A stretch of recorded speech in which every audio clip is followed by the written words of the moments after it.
Well, good morning. Good morning. Good morning. Oh, actually, I can't say that now, can I? Because it's good afternoon. Good afternoon. Good afternoon. Good afternoon. Good afternoon, George. Good afternoon. It's funny when you get into a kind of a repetitive sort of a cycle of things you say and you just keep saying them, isn't it? I find that sometimes I used to work for, when I came off sort of doing mid dawns at More FM in Auckland, which was my first radio job. I went to work in Tauranga at a place which is now More FM Tauranga. But at that stage, it was called Coastline FM, and I worked for Coastline FM for a while. And one of the things that's most terrifying in, like I guess any broadcast, live broadcast, but radio in particular, is you say the wrong name of the wrong station when you move across. So you're incredibly careful, like you have it written in front of you all the time with the taglines and all that kind of stuff. But what happens normally is you get into like a comfortable state. And for me, it was probably 6 months into the new job. So I'd been working at this place for 6 months, and I came into an air break and just went Auckland's 91.8 More FM, and I was like, whoa, because I'd gotten to that place of complacency where I was just a little bit too comfortable, but still hadn't kind of integrated the new stuff yet. So I guess that's kind of sort of what I just did then. How are you, mate? Yeah, no, I'm really good. I had a great weekend. Went to karaoke, which, is one of those things you got to do once a year just to feel human, feel alive again. My highlight of the night was doing the Prodigy's Breathe. You're not a smack my bitch up person with Prodigy? That's not the... No, I mean, we were thinking about that one, but Breathe is my my go-to one. Yeah, okay. I was going to ask you, what's your go-to song? Mine's Julio Iglesias and Willie Nelson, To All the Girls I've Loved Before. Right. And I like there were two mics, and I go, To all the girls I've loved before. And then the other words are, To all the girls who shared my life. Try and do the voices as well. That's my go-to. Yeah, well, the thing with the Prodigy's Breathe is I can, get those punk sensibilities going in the vocals. Which if you're fueled up on booze is feels really, really good. Good. All right. I had a weekend that can be described as feeling like I was on holiday. Like cool. I've got a lot going on around the house at the moment, and always some stuff to do in the sorting and organizing. But to be honest, I did very, very little. One of the things I did do, which I was quite excited about, was went for a walk out of Aramoana. Now, for people outside of the Dunedin region, when you hear the word Aramoana, you probably only have one thing that comes to mind, which makes sense. Because before I moved to Otago, the first time I went to Aramoana, I was just like, ooh, there's a bit of a strange feeling here because of course, the David Gray incident back in the 90s. But now it's like a favorite place to go. And it's one of the reasons it's a favorite place to go, especially if you're from the North Island, which I was, and then I've been now here for 8 or 9 years, is that these little fellas are all over the place. So that was a photo I just took with my phone from an appropriate distance at Aramoana Beach. The seals just kind of chilling out on the beach. And when you go out, Aramoana is a magical place now. I love it. I love going out there.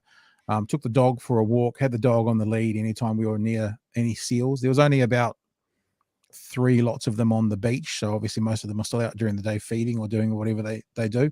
And then there's a thing they call the mole.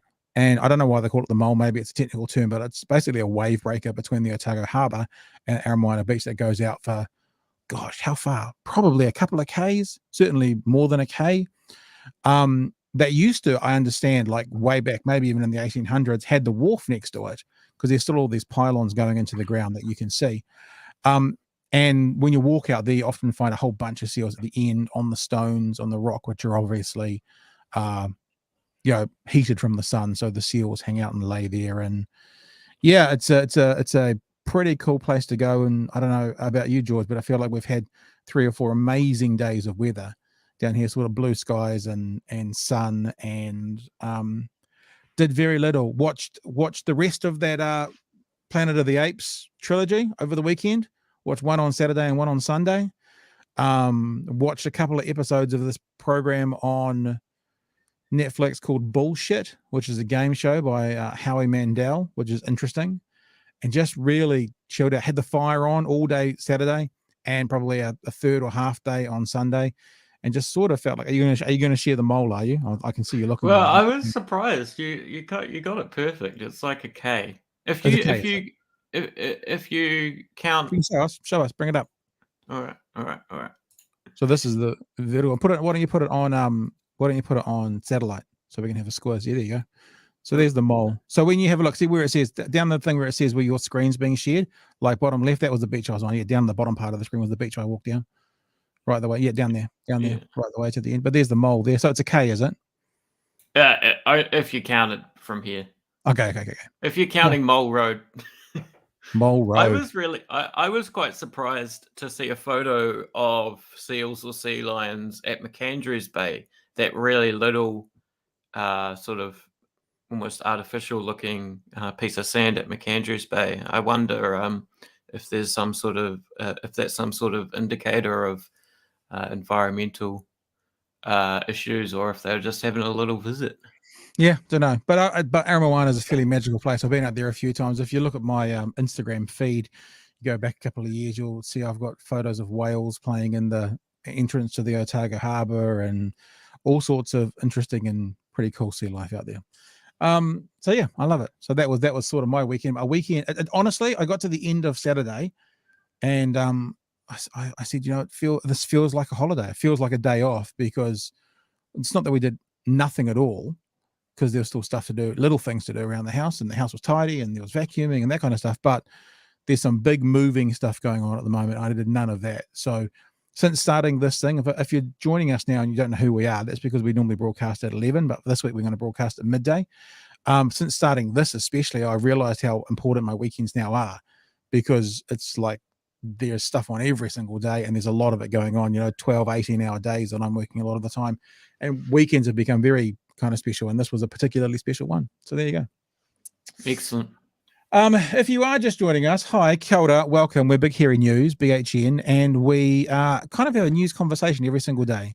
We have been doing this for maybe 6 to 8 weeks at 11 o'clock in the morning, been kind of testing the waters, trying it out, seeing what people think, and thank you for all the positive feedback. This week we're running it at midday because we have noticed that we have a little bit of an uptick of people who come and join us sort of at about quarter to midday, and we thought, I wonder if we do it at midday till 1, if it'll make a difference for people watching it. So that's really why we're testing it. And then, so next week we're actually going to do it at 10 o'clock at night, because we also wonder if we do this thing permanently and long term, I wonder if people would prefer this as sort of a late night conversation. And we've got all sorts of plans for this. Should this be some content that people want, like, for example, integrating telephone lines, having people being able to call in, turn it into a real community of people who want to sort of talk about the news. And that's sort of what we're in. We call this sort of a soft launch to see what people are out. Oh, look at this. What a delightful person Carl is. Eat lunch, watch BHN. Sounds like a good time to me. So thank you, Carl. We appreciate when you input, and you can join us and you can comment. You're welcome to do that wherever you're watching us. We are on Facebook and Twitch and Twitter and YouTube. Probably most people watch us on YouTube. And I think if you put a comment, no matter what platform you're on, it gets through to us. I think there might be some conflicts with Facebook, but I know Carl's watching us there on YouTube. So there you go. So yeah, so we kind of call ourselves a news conversation because me and George hang out. And we also have other guests that come on, other co-hosts that come on. So tomorrow, even though I haven't confirmed these yet, so if you're watching, this is your confirmation. Tomorrow, comedian, I think Penny Ashton's on tomorrow. And then Wednesday, Chewy's on, who is our regular and our local Dunedin comedian. And then Thursday or Friday, we haven't blocked it in yet, Jeremy Elwood's going to be joining us as a co-host for the whole show. Then we also have little bits and pieces where we bring guests in sometimes to talk to specific issues. And if you go to our YouTube channel, which you can see scrolling across the bottom right there, you can see, or if you go to my my Twitter feed, you can see that typically when I make a clip, I upload it separately as well. So there's all sorts of academics, newsmakers, journalists, commentators, all sorts of people have been on to talk about the news of the day and have a conversation with us. The academics love this because they say we give them the time they need to explain it. So because we have no restrictions, no advertising, no ad break to get to, we can talk for 5 minutes about something. We can talk for 55 minutes about something. It really doesn't matter. We do try and make it about an hour, and I guess that's, to be honest, George and I are doing a soft launch at the moment. There's no money in this for us. Not that that's always the primary reason for doing something. We could do this for probably 2 hours a day, but at the moment we try and keep it around an hour. In fact, George has to go at 1 o'clock today without rhyme nor reason. But as this evolves, and once we get millions of viewers and dozens of dollars sponsoring us, maybe we'll turn it into more of a casual 1 to 2 hour show. But at the moment, we try and keep it around an hour.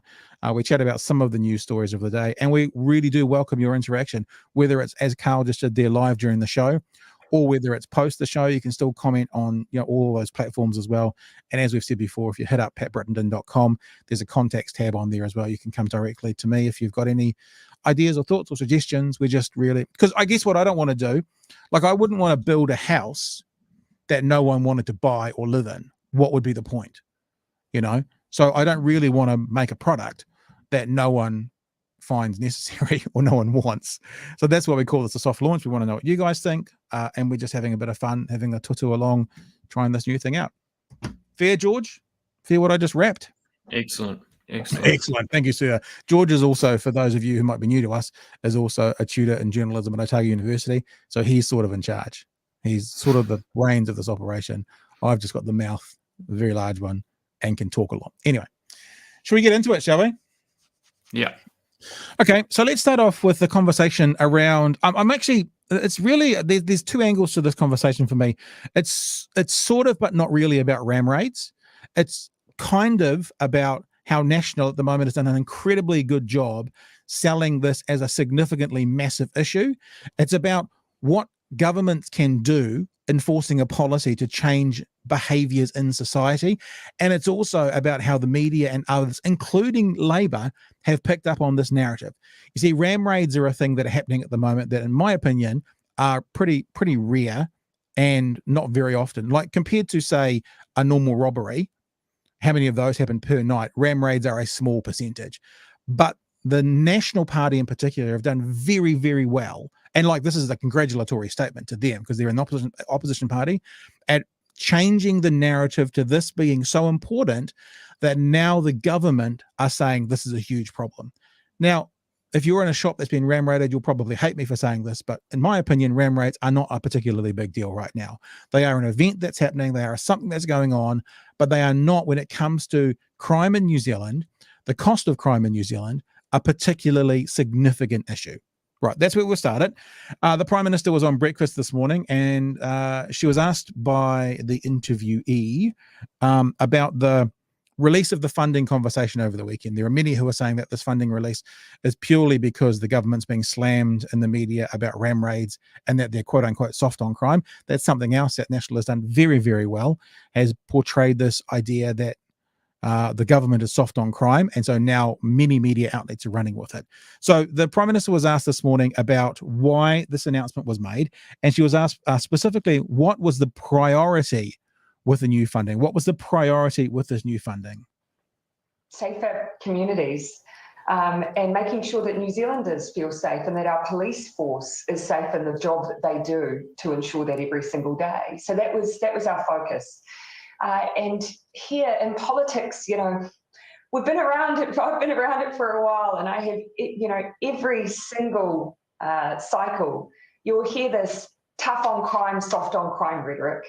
I actually think that what New Zealanders want to hear us doing is debating actually the things that make a difference. None of the penalties around the issues that we're seeing at the moment have changed.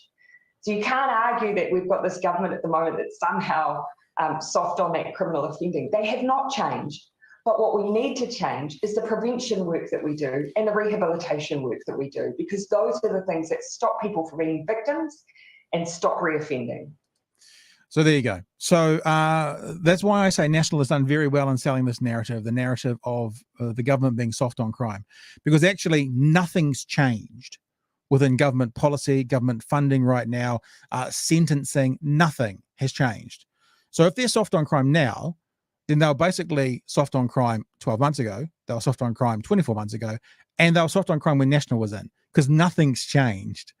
So that was the first thing I wanted to point out. And the thing that's National's done so well is that they've sold this narrative of being soft on crime so well that there are calls for the police minister to resign because of how soft on crime the police minister has said to be. Here's a conversation had on Today FM between the police minister and Tova O'Brien, asking about ram raids and asking what options the Minister for Police was considering.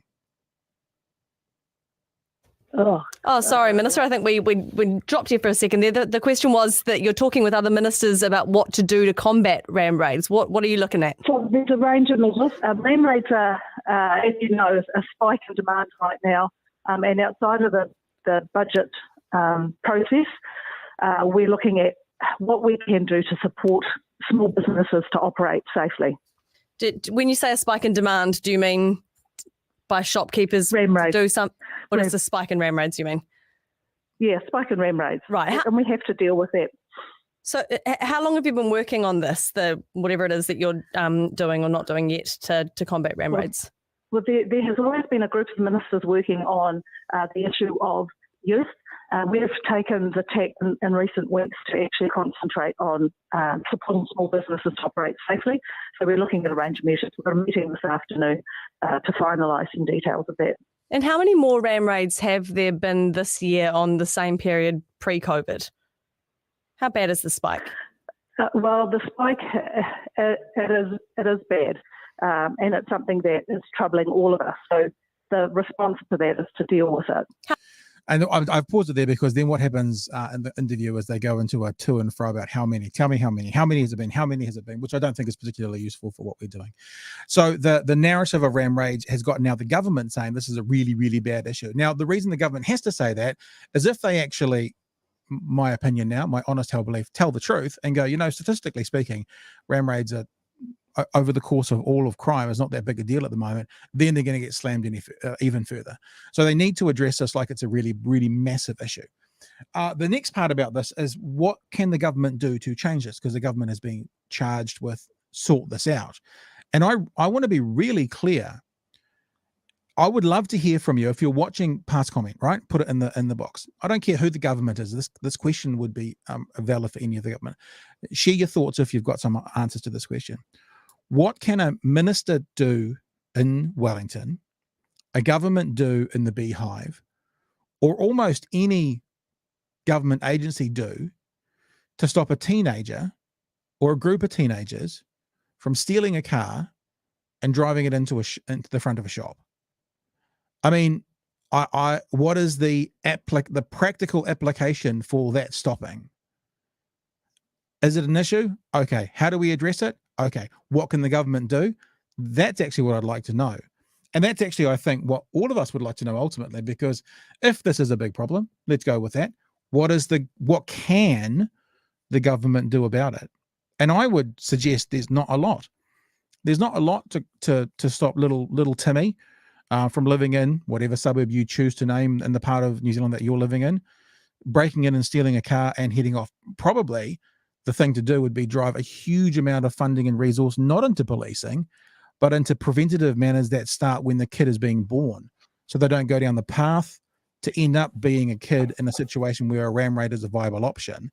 But if you start going down that path, I promise you, the National Party is not going to be supportive of it. So if you give the answer that this is what we need to do, a basically holistic approach to life in general for these kids, the National Party is not going to be in support of that. So the National Party asks the question, what should you do? You give them the answer that would probably work, and we'll have to get someone on to talk more specifically about that. And chances are they're not going to like that answer. So what do they do? George, I can see you turned your mic off. Yeah, that's the sort of damaging aspect, I guess, of National's oppositional narrative, which I feel like they've sort of pivoted to. I mean, this has been in the news for a while, But you'll see that in the past 2 weeks, we've talked about taxes and Luxon and that sort of thing. I don't think they were having much fun there. They've pivoted to a very, often trodden narrative of soft on crime for a left of centre government like Labour. It's the classic sort of juxtaposition. And it's damaging because it makes it hard to actually answer with those practical practical answers, like, Oranga Tamariki being involved, or, making it so youth don't see ramming a car into a mall or whatever as their option for a fun Friday night. And that's what it is. It's not I've seen comment about, the cigarette prices and the underground market for cigarettes. I mean, that's an aspect, and maybe that's another issue to discuss in another time. But from what I've seen in the reporting, and from people speaking from Oranga Tamariki, the how to explain that? That's the sort of child ministry for New Zealand. It's about having a blast with your mates, right? With your boys, about, driving a car into a thing. It's, they steal a phone and some lollies and that sort of thing. But it's not a sort of seemingly not a monetary venture, criminal venture.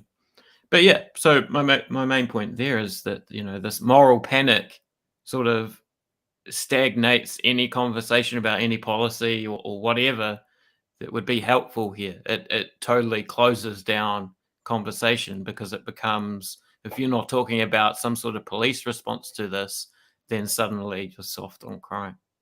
Yeah, absolutely. And the other thing, just speaking of young people having a good night out, so to speak, and I'm obviously neither George or I are saying that's an appropriate good night out, but the media blowing this up has actually also advertised this fun night out.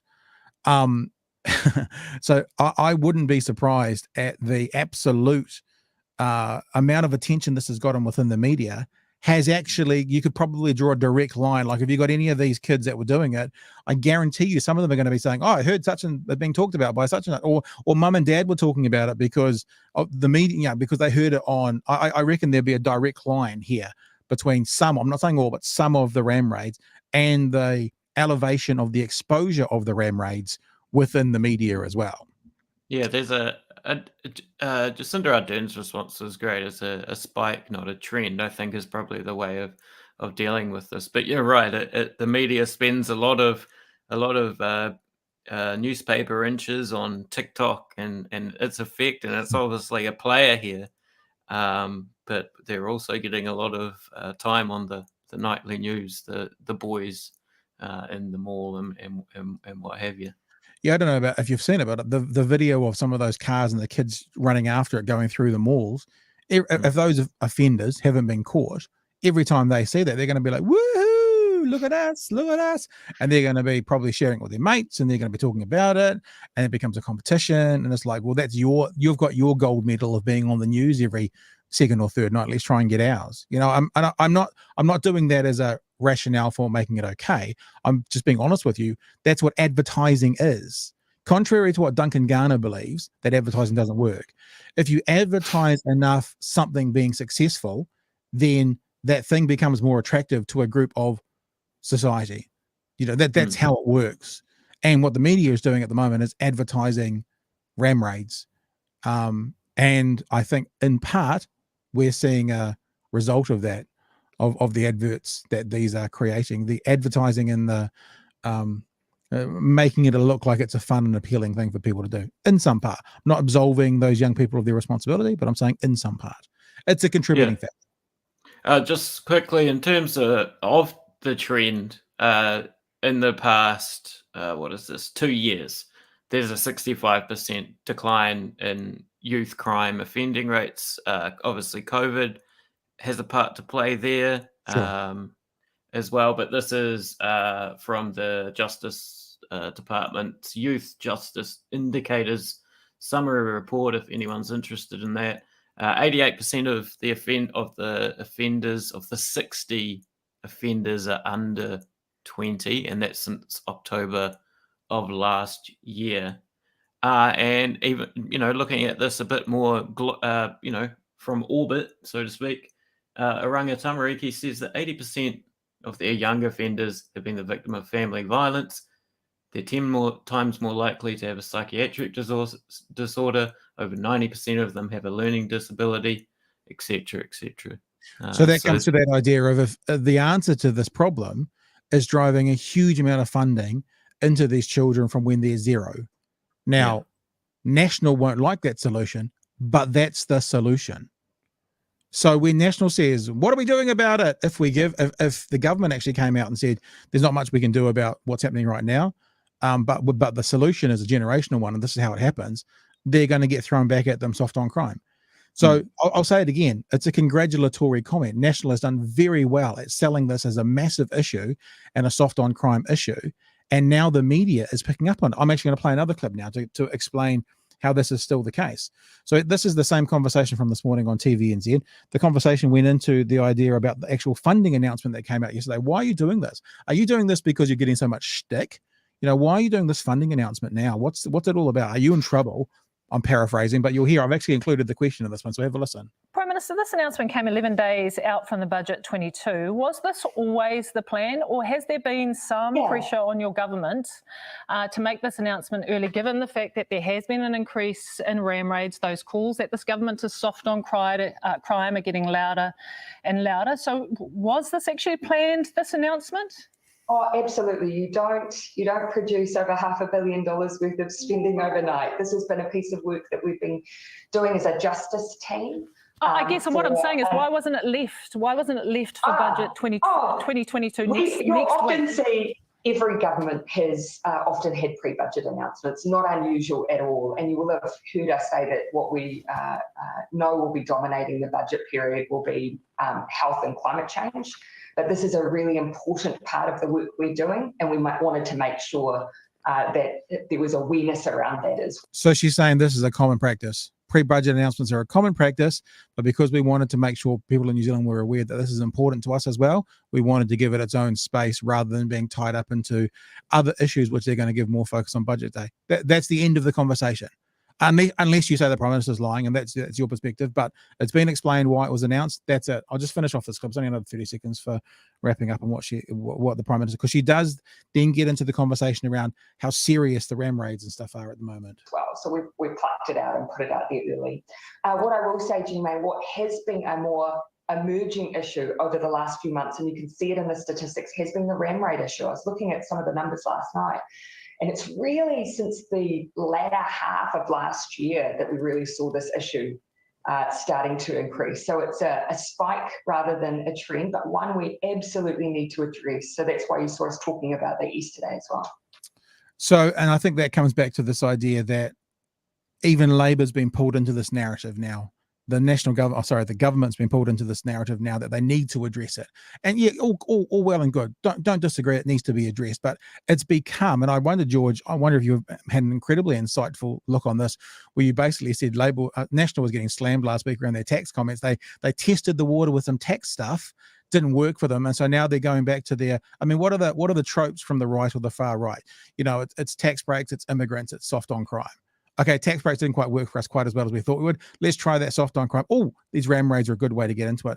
But if the Prime Minister wasn't to address it, that gives more fodder to National to actually say, yeah, look at them. This is how serious, look how serious this is. I did a podcast 10 days ago with Jason Gunn on my other product that I make. And I said to him, jokingly, the amount of attention being put on ram raids at the moment, it's almost like, if you don't wear your mask, you're going to catch a ram raid. They're thinking that the media is almost going like this. It's like, aren't you amazed that you get up in the morning and there's still shops that have shop fronts? Because at the moment, every shop front is being rammed into. It's horse shit. It's something going on, but it's not as big an issue as what we're being portrayed by National. Well done to the opposition. And then actually, because look, I've worked in talkback. I know how it goes. It makes a great headline and it gets the phones going and it gets clickbait. Go, George. Sorry. Yeah, that's an interesting way of looking at it, right? I think there's a tendency, and it's all kind of mixed up in our COVID mindset, to think of social, I guess, social, what's the word? Forces as viral, as like, if you watch this TikTok, then your brain is going to get infected, right? And you're going to grab a car and smash it into a thing, and this sort of thing. I did want to say about the national position, which would be fund the police more or something like that. Yeah. And having talked to people in NZ Police Intelligence, they get more funding to do more do more reports into, why are there ram raids, or what's the increase in gang, blah, blah, blah. And their findings always come back, basically, Oranga Tamariki needs more support. Those are often the result of police reports themselves, that it's a multifaceted, multi-pronged approach that needs to be had. It's not about putting more police on the beat or whatever it might be. Yeah.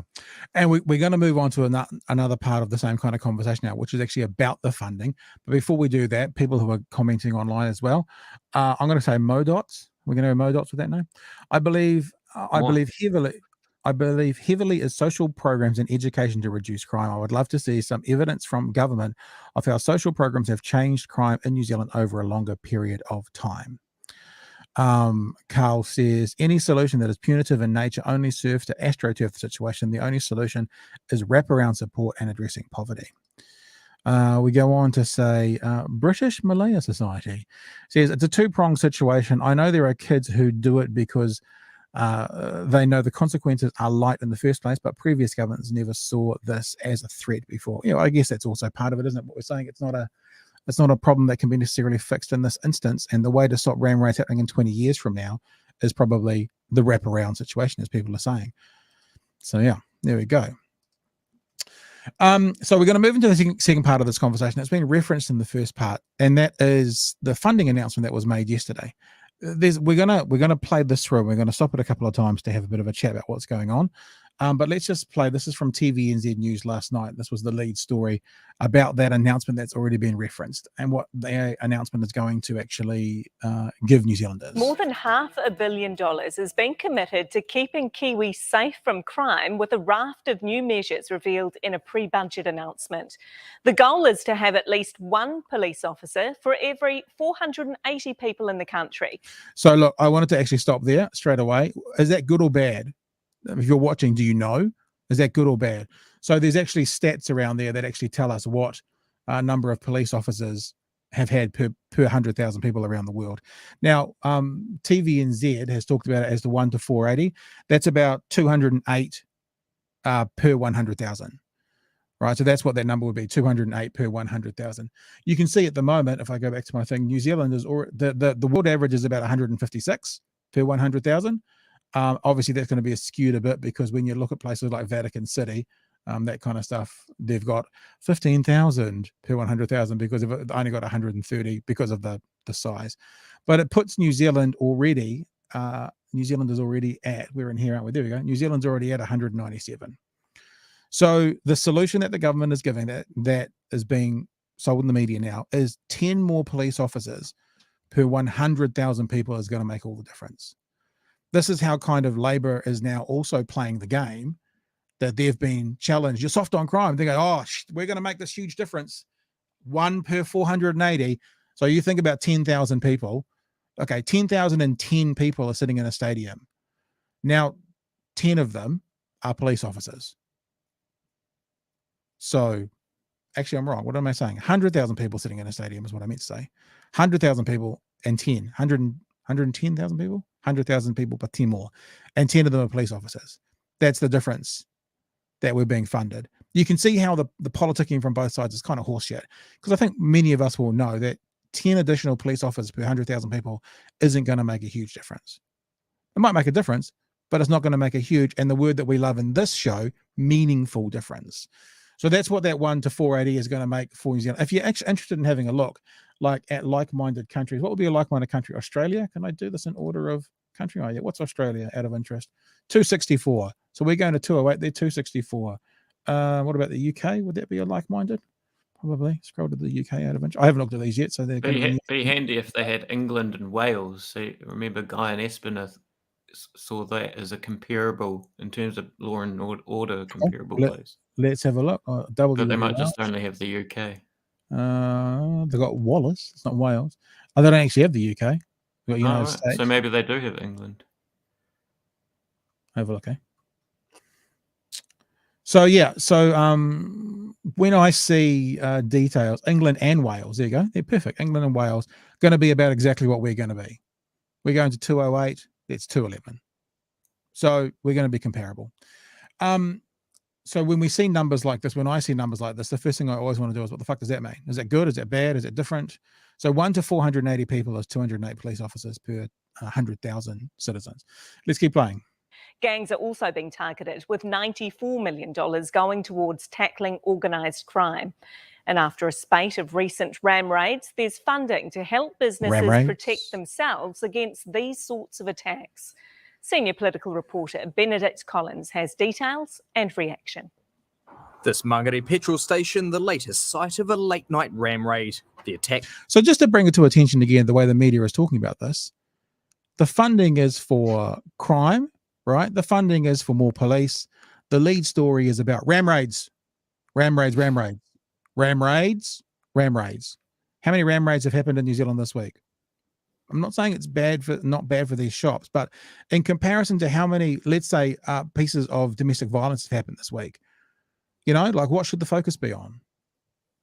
But this makes a very good headline. Coming as no surprise to a retailer across the road. It's happened 3 times now. That's what we have heard, and which is not appreciated because everybody's working hard. And it's the spike in high-octane crimes like these. There's the photo. Those boys are loving seeing that again. That has the government worried. It's dreadful, isn't it? That's why we're acting so quickly to ensure that we can work with small businesses to deal with the issue of ram raids.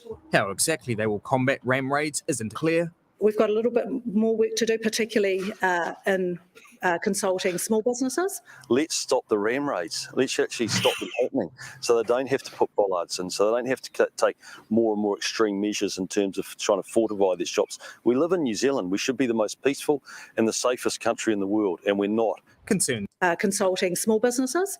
All right. So if you're wondering, right, what I've been saying about how National is selling this well, first of all, can I just say to TVNZ, what the fuck happened to your chyrons? What the fuck happened to the names of people underneath what they are? Have you noticed this? I've noticed this. Now, I don't really watch One News or News Hub on the television. I watch it on the internet. But do you notice that, watch this, if you're a news watcher, watch this in the future, names aren't coming up. So I had to first figure out who this fucker was. And of course, he is a National Party MP. Fine, fair enough. I apologize for what I was thinking. And he's the Justice spokesperson, right? So this is the National Party representative, the Justice spokesperson, basically coming up going, stop ram raids. Stop them, government. Stop the ram raid. You got to stop. Stop the ram raids. This is this idea of gish galloping that we've talked about so many times, where someone will give you a headline, stop the ram raids, and someone then has to spend, what are we at now? 38 minutes talking why that's not such an easy thing to do, and it's a bigger picture. But the headline is, stop the ram raids. Government hates the ram raids. Stop the ram raids. So let's just listen to the National Spokesman for Justice again. Let's stop the ram raids. Let's actually stop them happening so they don't have to put bollards in, so they don't have to take more and more extreme measures in terms of trying to fortify their shops. We live in New Zealand. We should be the most peaceful and the safest country in the world, and we're not. Concerns. So, of course, the natural question to ask the Honourable Mark Mitchell, right, is how do you stop the ram raids? How do you stop the ram raids, Mr. Mitchell? How do you stop them? Just let us know, because if they're that easy, just stop them. Just stop the ram raids. Just stop them. If they're that easy, how do you stop them? How does the police minister, the government agencies, the police just stop the ram raids? Just stop the 17-year-old, the 15-year-old, the 20-year-old, the 18-year-old in whatever suburb in the city you want to identify for where you live. Where I live in Dunedin, so let's just say in central Dunedin. I don't know. Going out late after drinking with his mate, stealing a car and driving it into the front of the car. Just stop that. Government, you have to stop that. How? Just how do we stop that? And again, respectfully, we should be the most peaceful country in the world. How? Yeah. I mean, mean what is I don't disagree with that. I want to see ram raids stop, and I want to be living in the most peaceful country in the world. Just, you know, this oppositional party and all oppositional parties. So if it was the other way around, I'm guarantee you it would be Labor saying this to National. Don't get me twisted. This is not necessarily an attack on National, but as the oppositional MP, will give headlines, bullshit headlines, to drive a narrative, which they've done very successfully, right? They've done this well, because now every media outlet, that interview that I played before, Tova O'Brien, was asking, should the police minister resign for being soft on crime? Because she hasn't stopped the ram raids. The ram raids have not been stopped. It's a perfect example of political spin, the Mark Mitchell one, because subconsciously in the eyes of the voter, Jacinda Ardern is doing the ram raids, right? She isn't stopping the ram raids. Not at the moment. Remember when she's stuck at home with COVID in the house, but yeah, okay. Well, she didn't stop COVID either, and she was doing that too. I mean that's exactly the sort of language that was going on a year ago or 2 years ago or whatever it was. And then, you know, it's an example of moral panic when there's, as we've discussed, there's the way it's being communicated, there is no fix to, because it's being communicated in a way where it purposely has no policy fix to it. It's a perfect moral panic for National, because it's all the soft on law and order thing, and then they can back it up with this ideological claim that New Zealand is meant to be the most peaceful country in the world, which you and I can relate to. Well, yeah, that's the question. Why are we meant to be that? Because of mythology. That's the point. Because of the national myth. And that's the thing. And then you get the talkback or the, you know, the blogger or the tweeter going, yeah, we should be why aren't we the most peaceful country? Yeah, fucking Jacinda, blame her. We're not the most peaceful. Her fault. I kind of giggled to myself when you said she should have stopped COVID. All of them kind of forgetting that compared to the rest of the world for 18 months, we basically did under kind of government direction and policy. So we sort of did stop COVID for a period there, but that's neither here nor there. Not so much now. To press the stop COVID button. Yeah, I think that's very insightful as well, George. I think the idea that we hold the people in power, whoever they be, responsible for the kid in the front seat. That's actually what you're saying, eh? Yeah. Yeah. But look, I'll just say it again, then we're going to move on to something else. But the idea that all I'd like to know, right, is that just stop the ram raids. Okay, how? How is the minister, the government, a government agency, the police, whoever it is, going to stop the 17-year-old stealing the car and driving into the front of the shop? That's all. Because if we find the answer to that question, then we can just stop the ram raids. Just stop them. I asked Mark Mitchell to come on the show. I'm sure if they're going to see this clip, they'll never say yes to that. But it's actually not aimed at him. It's aimed at oppositional politics, because it's the same the world over. Whether you're on the left and in opposition or on the right in opposition, you get the headline, you do a gish gallop, which again, for people who don't understand or haven't heard that term, is a term where you're able to throw out a one-liner or a heading that requires time to explain why it's wrong. But it sounds good and it gets a good heading. Just stop the ram raids. There's your heading. Well, actually, there's potentially a societal issue that needs to be addressed with this, and funding that needs to start in, and a wraparound. You know, it takes a long time to explain how that might be a possibility, and it might be a generation away. But just stop them. Righty ho. Let's talk a bit about.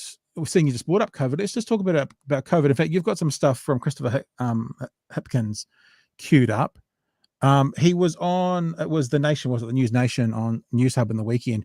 I've got some stuff I want to play from him as well. Why don't you take the lead here a bit, George, and tell us what you've got queued up, and we'll have a chat about where we're at with COVID, because if you've been watching the show for a while, and maybe you've joined us because you're on at a different time this week and you don't know this, but I've been rallying against the government and their response within Orange to COVID, especially for parts of the country like where I live in southern DHB and like Canterbury DHB, where we're getting reports from Canterbury that they had their biggest day of hospitalizations ever during Orange. And the government seems to have been playing a bit of a politicking game where they're kind of going, oh, people are getting really angry and maybe we should just let them go on holiday for Easter. So let's just make everywhere orange. And actually, those decisions are one of the main causes, in my opinion, for this thing fucking continuing to go on like it is. Sorry, George, I've already started to rant. You can get in, mate. Yeah, this is just this first clip is just general. Chris Hipkins responding about the up or down rates of COVID. These numbers have been trending down, but we've seen in the last 2 weeks or so that maybe things are starting to plateau a little bit. That's not to say that the overall trajectory is not still heading down, but certainly the decline in case numbers has slowed in the last couple of weeks. Yeah, I mean, Christchurch Hospital, though, says it's got more cases now than at the peak. Does that concern you? It's very variable around the country. Christchurch does seem to have pause it for a sec. A bit. Yes, it's very fucking variable. So why are we all in orange? That's the point. Places that are safe can be in orange, but it's very variable.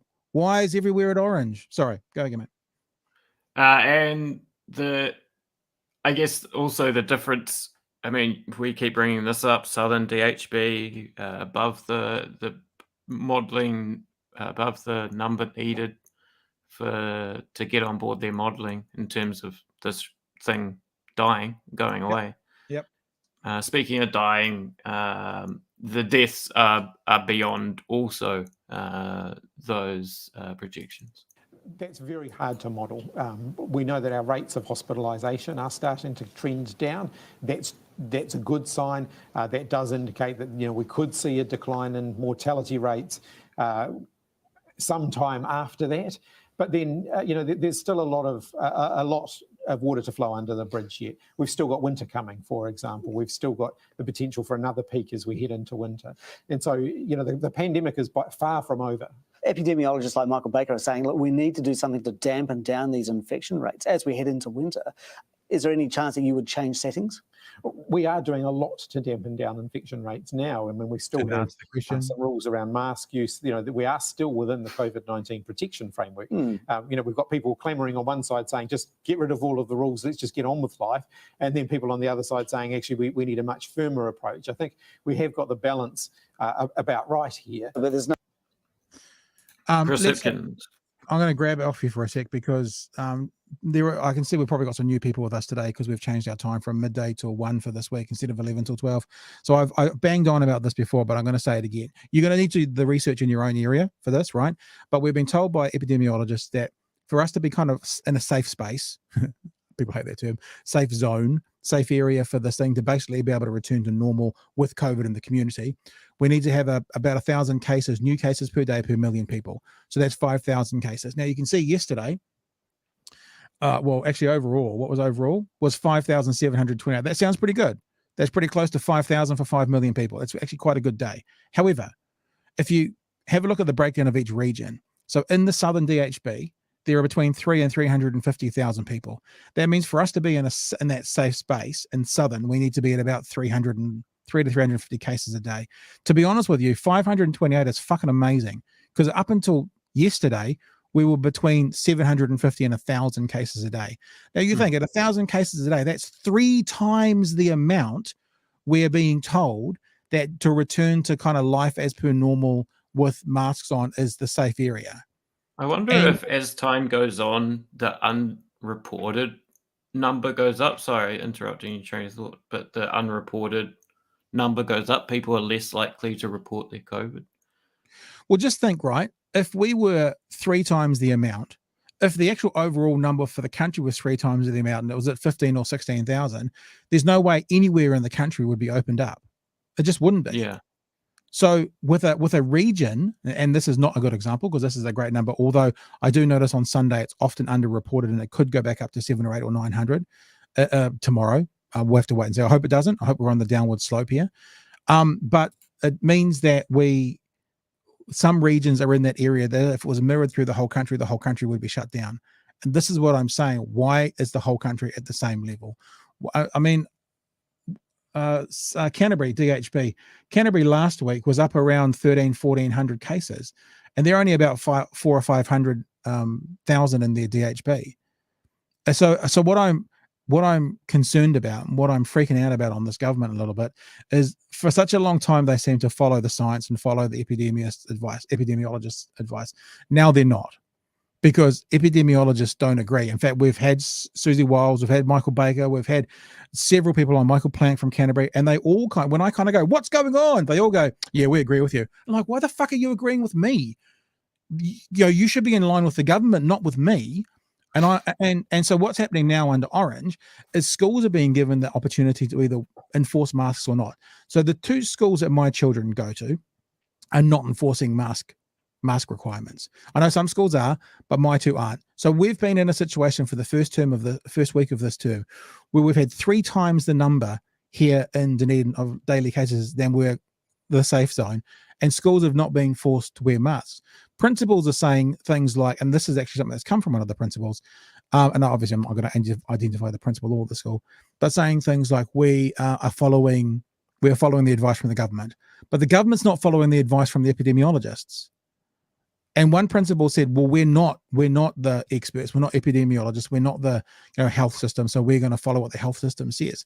Now, what they're being forced to do by the government, this is in my opinion where the government's been irresponsible, is the government is making principals into the health experts, because they're making them make the decisions that epidemiologists and the government should be making. And what's happening, unfortunately, is if the principal won't make the right decision, then they're actually forcing the 11, 12, and 13-year-olds to be the health experts and their parents. So it's completely fucked, the system at the moment. And we're going to see a much longer tail than we could have should the epidemiologist had been followed, rather than, in my honest held belief, the government at the end of last term folding a little bit to the popular decision that fucking people wanted to go away for Easter and the holidays. There's my rant, George. Yeah, I thought I'd just end on this because I had no idea how to do this, but put that up. mycovidrecord.health.nz if you want to report that you have COVID. You can also ring them. So there's that. And that's how we get those statistics we were just looking at. It depends. I mean, there's also hospitalization. But yeah, also it depends on the person with COVID reporting. And when we have that, it's unquestionable that it'll be underreported. I mean, I said to you last week, I'm like, if I caught COVID this week, I'd totally forget to. Well, yeah, it wouldn't be on my mind to phone it in. So there are some who are saying, some epidemiologists are saying it's going to be double to triple the numbers that are being reported. Now, if that's the case, even when I'm celebrating that Southern's on 500 and something, which is getting closer to that 350, that could be 1,500, could be 1,000, which means when it's 900, that could be closer to 3,000 if it's triple. And then we're saying to 12-year-olds and 13-year-olds and 14-year-olds, you guys make the decision whether you want to wear masks or not. It's madness. It's madness. And because ultimately what all of us want is this thing to fuck off as quickly as possible, or at least to get to a point where we can manage it. And this is not the way to do that. This is not the way to do that. And I know some people are going to be like, government intervention. We don't want the government telling us what to do. I've had enough of this for 2 years. I am so on board with you.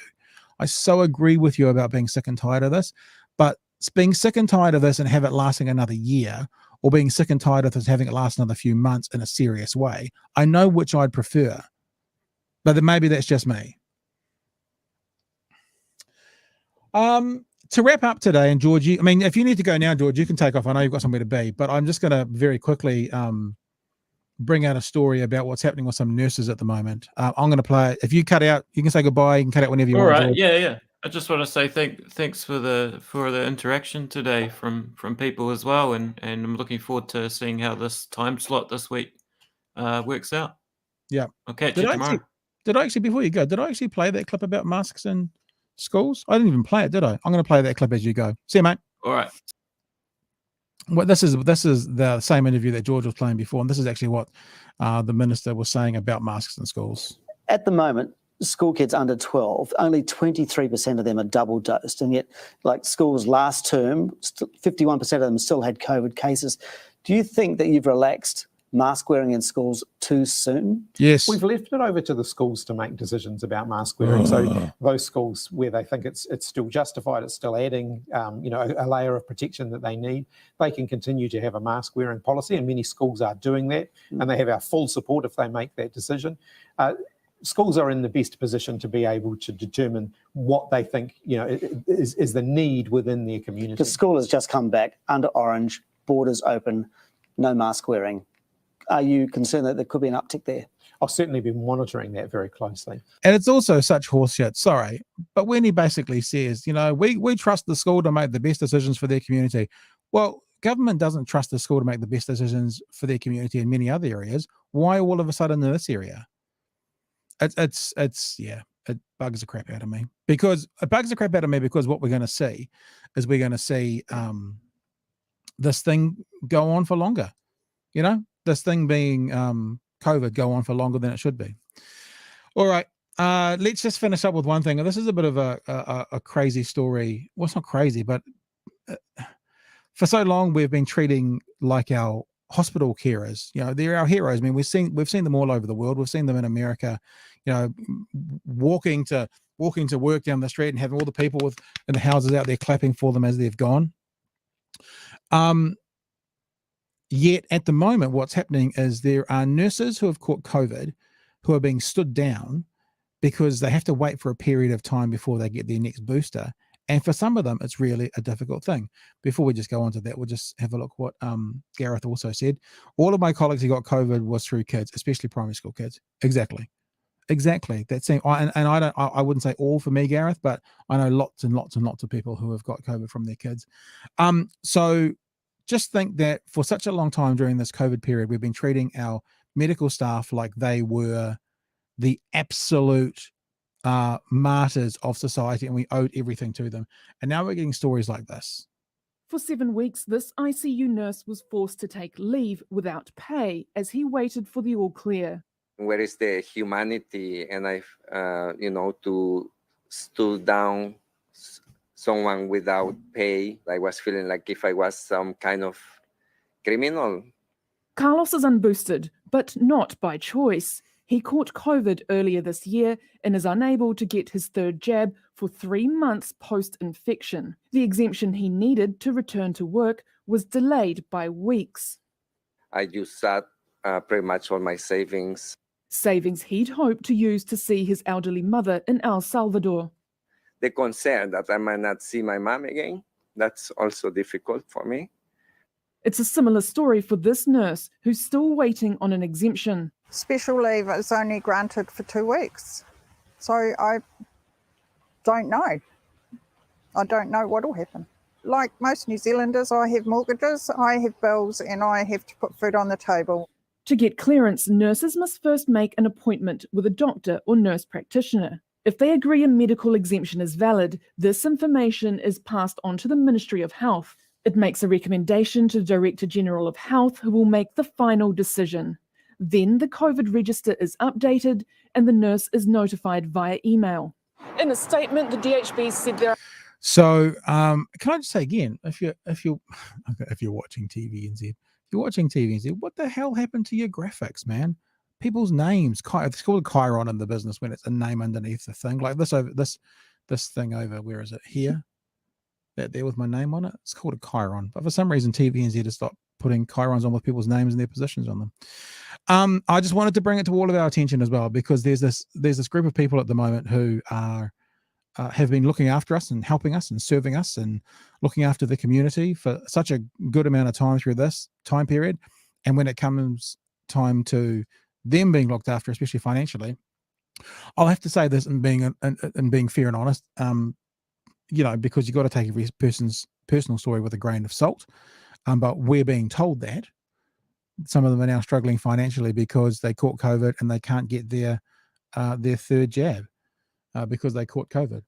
So I just wanted to put it out there, and I think that if we are going to hail these people as heroes for a good period of the time, then we also need to support them when they are in a point where they now can't do the work that they have been doing for the community because they've gotten COVID.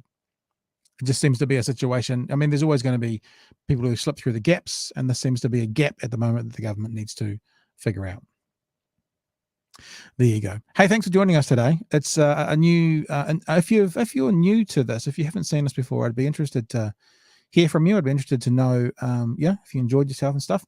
We've been doing this for a couple of months or so now. We've been running at 11 o'clock in the morning, and we've decided this week to run it at midday, just to see if that would sit with people better.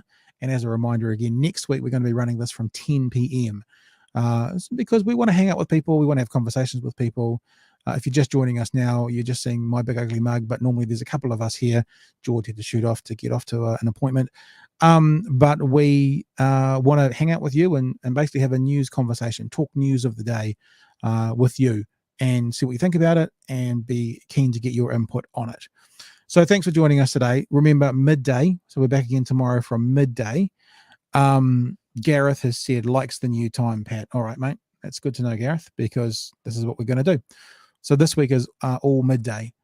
Because someone mentioned, I think it was Carl at the start, get lunch, watch BHN.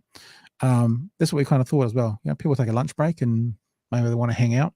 But also the 10 p.m. idea. I mean, gosh, who knows, guys, what may happen in the future. Maybe we'll run 2 of these a day. Maybe we'll do one at midday and one at 10 p.m. Maybe that's what the future holds. Got absolutely no idea. It's a soft launch, and as we said at the start, we are more than happy to take your thoughts and your suggestions and your ideas, because we just like having a chat around news. And, much like any content, if there's people who are consuming it, then we kind of want to partner with you as to the kind of things you want to consume. I'm going to cough. Hang on a sec. Don't worry, it's not a COVID cough. All right, team, that's us. We're done. Back tomorrow from midday. Co-host tomorrow is going to be Penny Ashton. Comedian Penny Ashton will be with us between midday and 1 p.m. Thank you for joining us today. And we hope to see you tomorrow from midday. Or, as you can see scrolling across the bottom of your screen now on our Chiron, if you go to that YouTube channel, DOCNZ Studios, with an S on the end, you can also catch up with some clips and previous episodes and all that kind of stuff as well. All right, team, been good to be with you. Thanks for being with us today. Thanks for your comments. Thanks for your interaction. And we'll see you tomorrow morning, or tomorrow. Actually, it's not morning, is it? Tomorrow late morning, early afternoon. See you at midday tomorrow is what I'm trying to say. All right.